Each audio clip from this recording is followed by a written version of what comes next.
de parler des composants, différents composants qui sont là. Et nous avons la première partie, on appelle ça cette première période qu'on appelle P1, phase folliculaire, et le PD qui est là, qui est dans cet intervalle, on appelle phase PD, qui est phase ovulatoire. Et nous avons cette phase qui est là, qu'on appelle phase 3, qui est des phases DTA. Et en plus, nous avons d'autres structures qui sont là. Toutes ces structures-là, en première partie, il y a le déroulement des follicules qui sont là entre ces phases. Et en plus, il y a d'autres, il y a un événement qu'on appelle là, qu'on appelle un phénomène.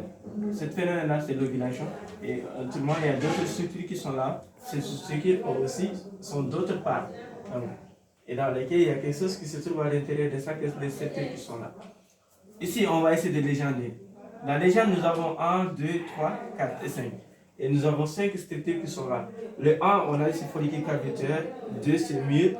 Et 3, c'est follicule rompu, ou autrement dit follicule éclaté. Et 4, c'est corjon.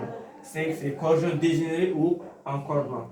Donc nous avons les phases de différentes façons là. Nous avons phase 1 qui est des phases folliculaires. Et phase 2, nous avons dit que c'est phase ovulatoire. Et phase 3, nous avons dit que c'est phase lutéale. Donc ici, c'est les caractéristiques, les composants de chacune des phases qui sont là. Nous avons les phases différentes. C'est une phase folliculaire. La phase folliculaire, ce n'est rien d'autre que le développement des follicules cavitaires dominants, puis un follicule mûr. Donc, sous l'effet de quoi? L'effet des FSH. Donc, les autres vont se dégénérer par quoi? Par atrésie folliculaire.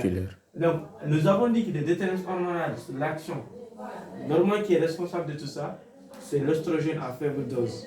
Il va exercer un contre négativité, il va provoquer FSH.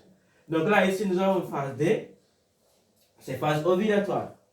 Cette phase ovulatoire, ce n'est rien d'autre que l'ovulation. C'est l'éclatement des follicules mûrs et libération de l'ovocyte D.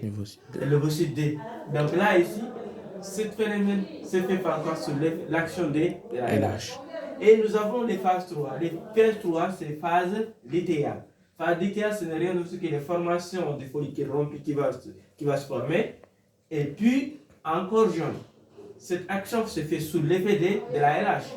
Donc ici, dans cette phase-là, il y a que l'hormone qui malfonctionne ici, on dit l'action de progestérone. FSH, nous avons dit ce follicule qui stimule le développement des follicules. La LH, c'est hormone lutéinisante. En plus, à la fin, maintenant, on va essayer de corriger cette petite application. Et nous avons parlé de ça tout de suite. Cette structure qui est là. Nous avons dit ici, nous avons une structure ovarienne. Cette structure ovarienne est observée dans l'ovaire. Dans l'ovaire d'une fille. Et observée dans l'ovaire d'une fille. Maintenant, vous avez dit 3 types de questions qui sont là. Première question, on nous a dit quoi? Identifier structure X.